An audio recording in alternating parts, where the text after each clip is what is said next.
Todos mais uma vez. Eu gostaria de compartilhar com os irmãos alguns pensamentos em Romanos capítulo 12, e versículo 1.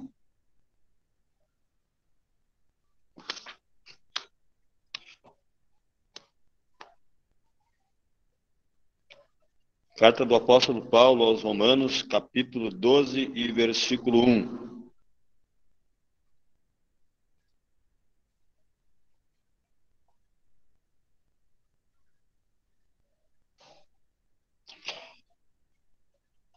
Rogo-vos, pois, irmãos, pela compaixão de Deus, que apresentei os vossos corpos em sacrifício vivo, santo e agradável a Deus, que é o vosso culto racional. E não sede conformados com este mundo, mas sede transformados pela renovação do vosso entendimento, para que experimenteis qual seja a boa, agradável e perfeita vontade de Deus.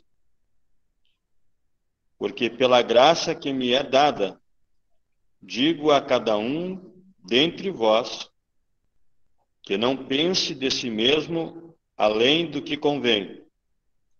Antes, pense com moderação, conforme a medida da fé que Deus repartiu a cada um. Só até aqui.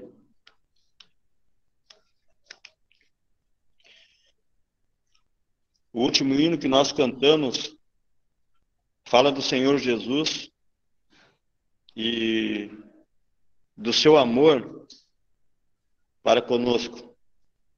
Apresenta o Senhor Jesus como o bom pastor que nos buscou, que verteu o seu precioso sangue, que na segunda estrofe diz: seguiu-me bem distante lá do seu lugar no céu.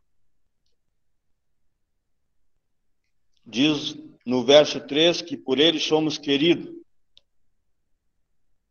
E no 4 diz: prossigo alegre agora, Deus dá poder cabal. E graça salvadora, protege-me do mal. O bom pastor comigo está, meus passos ele guiará. O nosso pastor, ele é verdadeiramente o bom pastor. E nós vemos que ele não somente deu a sua vida pelas suas ovelhas, mas ele também as alimenta, as protege e as guia. Nós podemos ver o amor, a graça e a misericórdia deste bom pastor de uma maneira singular. Vemos isso pela palavra de Deus, que o apresenta como tal. E na carta aos Romanos, capítulo 12, no versículo 1, o apóstolo Paulo diz: rogo-vos, pois, irmãos, pela compaixão de Deus. Rogo-vos, pois, irmãos, pela compaixão de Deus. Creio que quando o apóstolo Paulo diz: rogo-vos pela compaixão de Deus, creio que ele está fazendo com que os irmãos reflitam, os irmãos de Roma, reflitam sobre aquilo que ele falou desde o capítulo 1 até o capítulo 11, aonde nós vemos as misericórdias de Deus, que apresenta uma salvação perfeita e completa, sem mérito nenhum do homem. Vemos desde o início da carta aos Romanos que a salvação e tudo que a compõe é uma salvação completamente divina, sem absolutamente nada do homem. Desde o momento em que o homem é salvo pela fé no Senhor Jesus, até a forma como ele é mantido. Vemos a compaixão, ou como podemos também dizer, as misericórdias de Deus. E ele então, quando ele diz rogo-vos, ele se expressa de uma maneira, podemos dizer, não somente simples, mas também humilde. Ele rogo-vos, pois, irmãos, pela compaixão de Deus. Ou seja, por tudo que vocês já ouviram que eu falei, pela compaixão de Deus que foi manifestada nesta salvação verdadeira e completa, que apresenteis os vossos corpos em sacrifício vivo, santo e agradável a Deus, que é o vosso culto racional. Que apresenteis os vossos corpos em sacrifício vivo a Deus.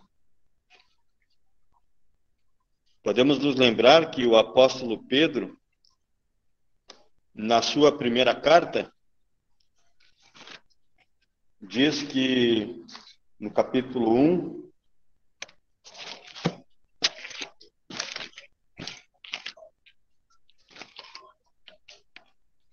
capítulo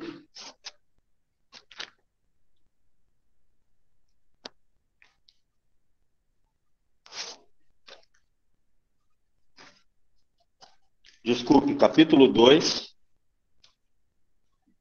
e versículo 5. Vós também, como pedras vivas, sois edificados casa espiritual e sacerdócio santo para oferecer sacrifícios espirituais agradáveis a Deus por Jesus Cristo.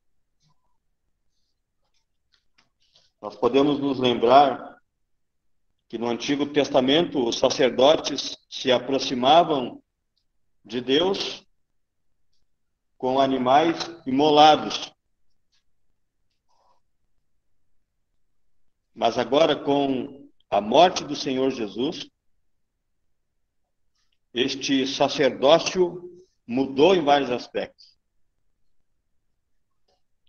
E agora, como nós vemos no segundo capítulo de 1 Pedro, diz que vós também, como pedras vivas, sois edificados casa espiritual e sacerdócio santo. E aqui no capítulo 12, versículo 1, nós somos chamados a apresentar os nossos corpos em sacrifício vivo. E ele diz, santo e agradável a Deus, que é o vosso culto racional. Ou como também poderíamos dizer, o vosso culto espiritual, que é tudo aquilo que nós fazemos para Deus por meio do corpo. Esse é o culto racional ou o culto também espiritual. É aquilo que nós fazemos para Deus por meio do nosso corpo. apresentando, como fala lá também, aqui mesmo na carta aos Romanos, no capítulo 6, versículo 13, os nossos membros como membros de justiça. Capítulo 6, e versículo 13 diz: nem tampouco apresentei os vossos membros ao pecado por instrumentos de iniquidade, mas apresentai-vos a Deus como vivos dentre os mortos, e os vossos membros a Deus como instrumentos de justiça. Então nós podemos ver que os nossos membros, ou melhor, o nosso corpo representa todos os membros do nosso corpo, por extensão de toda a nossa vida. Então isso é o que significa que é o vosso culto racional. Mas é interessante frisar que ele diz que este sacrifício, ele é um sacrifício vivo e santo. Então, vivo, podemos lembrar das nossas ações que expressam ações que são ensinadas pelo Senhor, que são de proveito verdadeiramente. E é necessário que seja também, então, um sacrifício santo. Ou seja, precisamos ter uma vida completamente separada do mal. Precisamos ter uma vida que seja reta e santa na presença de Deus. E assim será, então, agradável a Deus. No versículo 2 ele diz: e não sede conformados com esse mundo, mas sede transformados pela renovação do vosso entendimento. E não sede conformados com este mundo.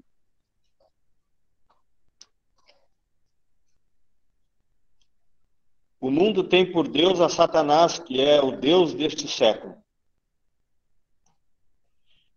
E o mundo tem a sua filosofia, ele tem a sua política, a sua religião,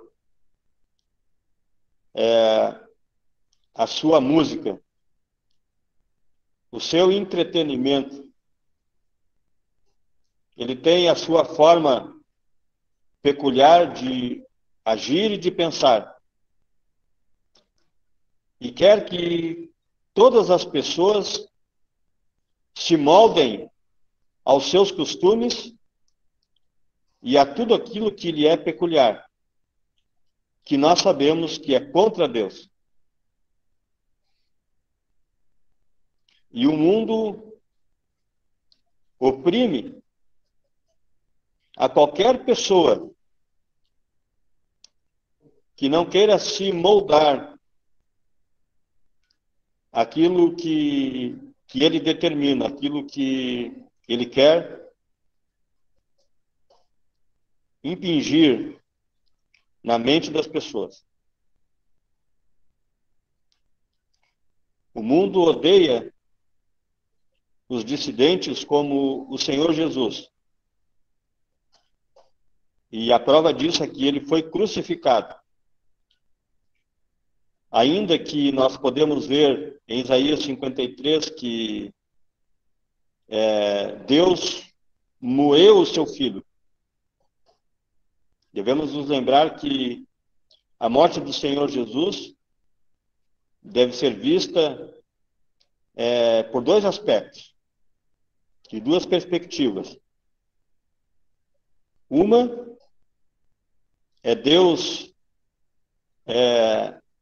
julgando os nossos pecados na pessoa do Senhor Jesus, na cruz, moendo o seu Filho, fazendo-o enfermar, como nós vemos em Isaías.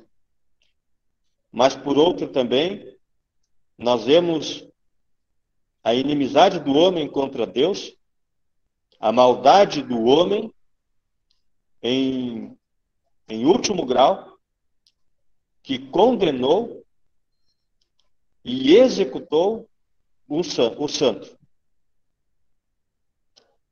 que julgou, que condenou e executou o santo,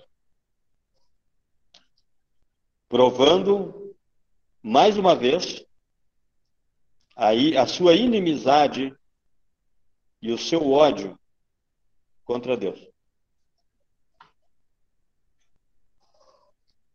Então, realmente, existe absolutamente nada neste mundo para um cristão.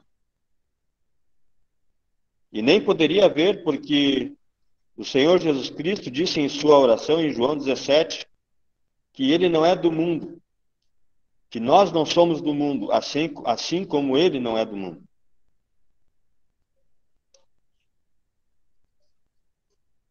Então, nós não devemos nos moldarmos aquilo que é imposto pelo mundo, que é seguido pelo mundo. Sejam os seus costumes em relação a tudo, a qualquer coisa. Não devemos nos moldarmos de maneira nenhuma em relação a coisa alguma com este mundo. Devemos ser claramente identificados, seja pelo nosso caminhar, pelo nosso vestir, pelo nosso trabalhar, pelo nosso falar, as nossas relações, os nossos costumes, não devem ser de acordo com o mundo.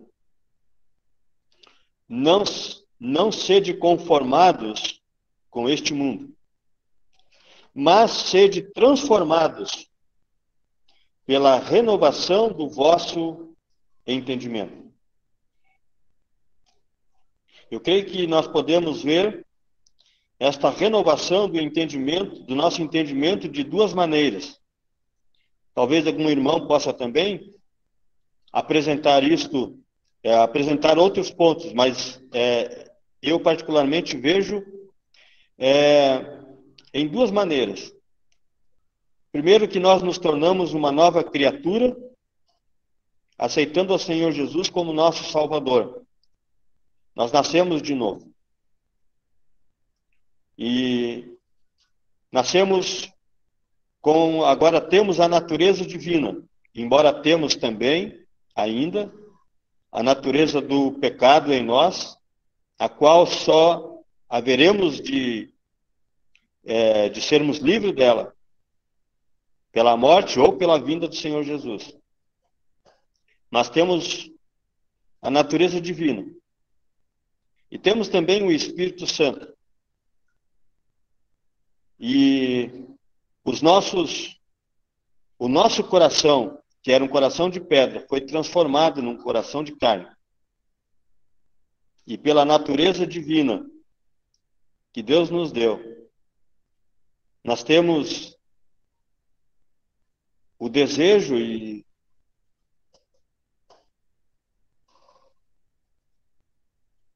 de crescermos, o desejo de fazermos aquilo que é a vontade do Senhor, o desejo de conhecermos esse Senhor, o desejo de estarmos em comunhão com Ele, o desejo de nos achegarmos àqueles que com o coração puro invocam o Senhor. Este é o primeiro ponto em relação à renovação do nosso entendimento, que foi completamente renovado. E em segundo lugar, segundo ponto, é que não chegará um limite em que nós não teremos mais nada para aprender. Nós estaremos dia após dia aprendendo, cada dia, mais e mais lições que devem de nos aproximar do Senhor e nos tornar mais semelhantes a Ele. Na continuação do versículo, ele diz: para que experimenteis qual seja a boa, agradável e perfeita vontade de Deus. Para que nós possamos fazer experiência da vontade de Deus, e fazer experiência da vontade de Deus significa nós entrarmos no gozo desta obediência, no sentido de que nós sabemos exatamente o que estamos fazendo, para que experimenteis qual seja a boa, agradável e perfeita vontade de Deus, que está relacionada em todas as áreas da nossa vida e em todo o momento. Precisamos a todo momento saber qual que é a vontade de Deus, que aqui é traduzida como boa, agradável e perfeita.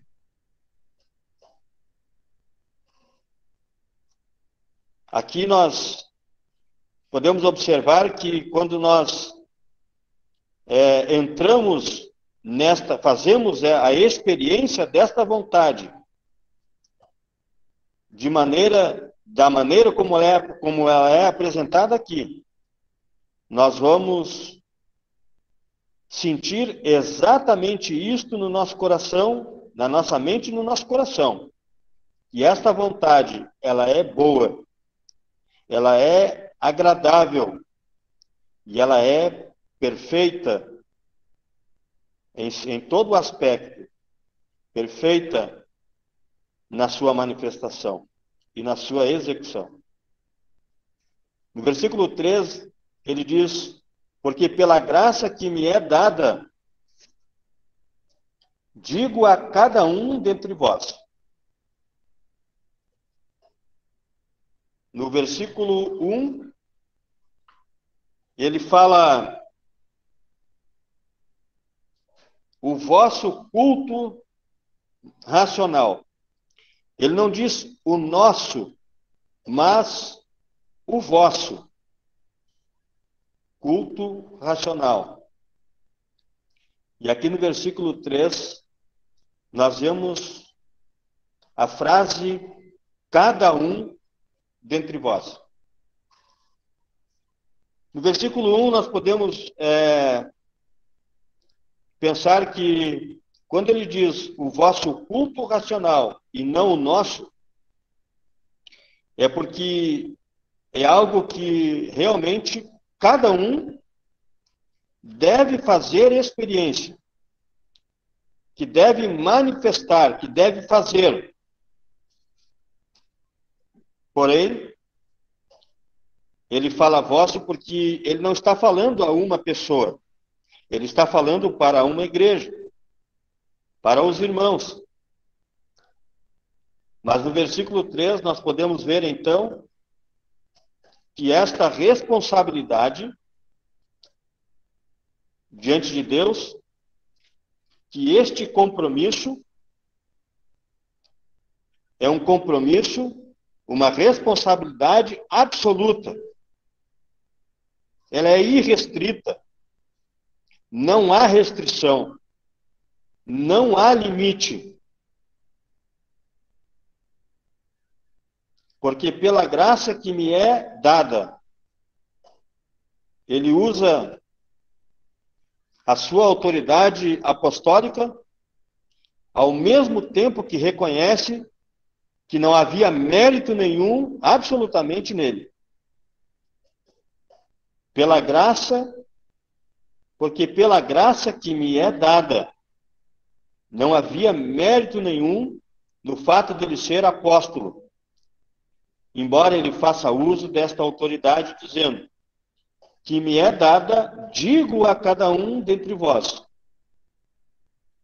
que não pense de si mesmo além do que convém. Antes, pense com moderação, conforme a medida da fé que Deus repartiu a cada um. Nós já lemos em outros lugares das Escrituras que a fé foi dada aos santos de uma vez por todas. Mas é interessante que aqui nós vemos que cada um deve, então, andar conforme, deve pensar com moderação, agir com moderação, conforme a medida da fé que Deus repartiu a cada um. Creio que, em primeiro lugar, devemos lembrar de que Deus é soberano e que Ele faz as coisas de acordo como lhe apraz. Mas também devemos lembrar de que Deus não faz absolutamente nada por capricho. A prerrogativa de dar ou de escolher é completamente dele. Mas é interessante que ele reparte a cada um.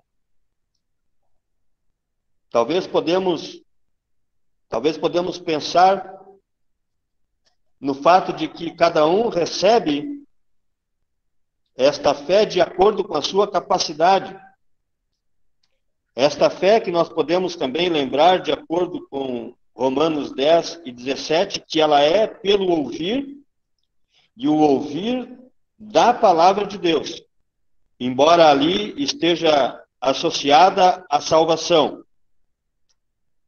Mas devemos lembrar de que ela vem de Deus, ela vem de sua palavra, como também em Efésios capítulo 2, versículos 8 e 9, porque pela graça sois salvos por meio da fé, e isso não vem de vós, é dom de Deus, não vem das obras para que ninguém se glorie.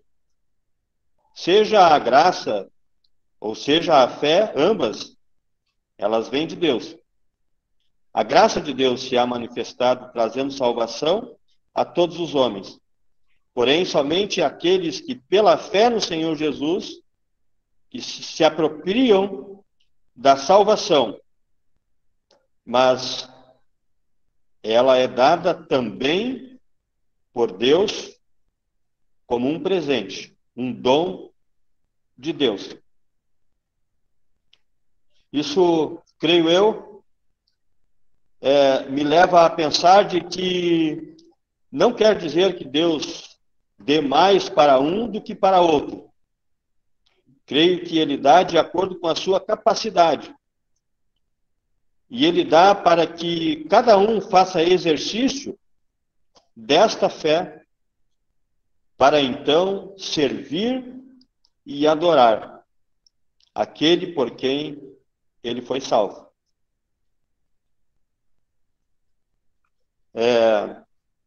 Estes 3 primeiros versículos que nós vemos nesse capítulo fala então da nossa relação com Deus. Que nós possamos, com base nestes 3 primeiros versículos, entendendo a importância destes 3 versículos, que falam da nossa relação com Deus, possamos então também fazermos um estudo no restante dos versículos. Mas para encerrar, da minha parte, nós podemos entender por esta passagem, por estes 3 versículos, que nós temos aqui 3 chaves para conhecermos a vontade de Deus. Primeiro, apresentar o nosso corpo ao Senhor. Isso está no versículo 1. A segunda coisa,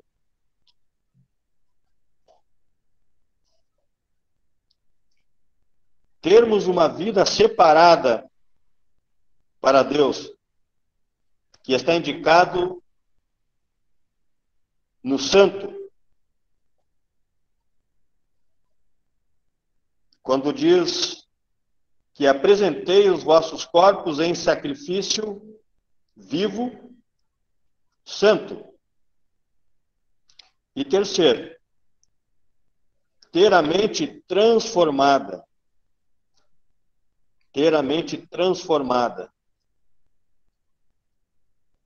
Estas três coisas são fundamentais para que nós possamos fazermos experiência da vontade de Deus, que é boa, agradável e perfeita, para que possamos prestar a este Deus bondoso, pelas suas misericórdias, pela sua compaixão, que se entregou por mim, o Senhor Jesus, e era Deus manifestado em carne, morreu por mim. O mínimo que eu devo fazer por Ele é viver por Ele. Se Ele morreu por mim, não é pouco que eu viva por Ele. Que Deus tenha misericórdia de nós e que nós possamos fazer uso desses benefícios que Deus nos tem proporcionado na pessoa e obra do seu Filho. Bendito Deus e amado Pai, que tem nos trazido essa noite algo importantíssimo para a nossa vida. Nós te agradecemos por isso, porque temos falhado, temos sido negligentes quanto fazer a tua vontade. Olharmos para a nossa vida, temos entregado toda a nossa vida, os nossos afazeres, e temos nos empenhado muito para fazer aquilo que é importantíssimo para nós. Mas quanto a fazer a tua vontade, muitas vezes temos tirado muito pouco e muitas vezes nada para fazer a tua vontade. Mas na nossa vida temos nos empenhado muito.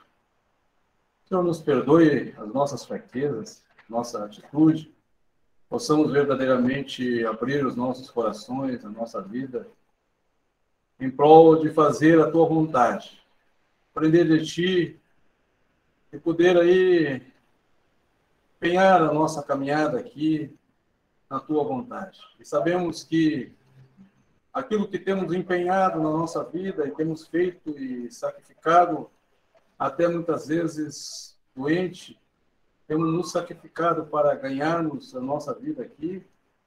Sabemos que não vamos levar aquilo que ganharmos aqui para a eternidade, vai ficar aqui nessa vida. Mas aquilo que temos nos empenhado, nos sacrificado para fazer a tua vontade, não tem sopa de Deus, estará conosco, porque é algo que vem de ti, Senhor, algo que tu tem nos dado, algo que tem nos ensinado. É o alimento, esse é o verdadeiro alimento sólido que tem trazido para nós, e temos sido negligentes quanto a isso. Nos empenhamos em fazer a tua vontade.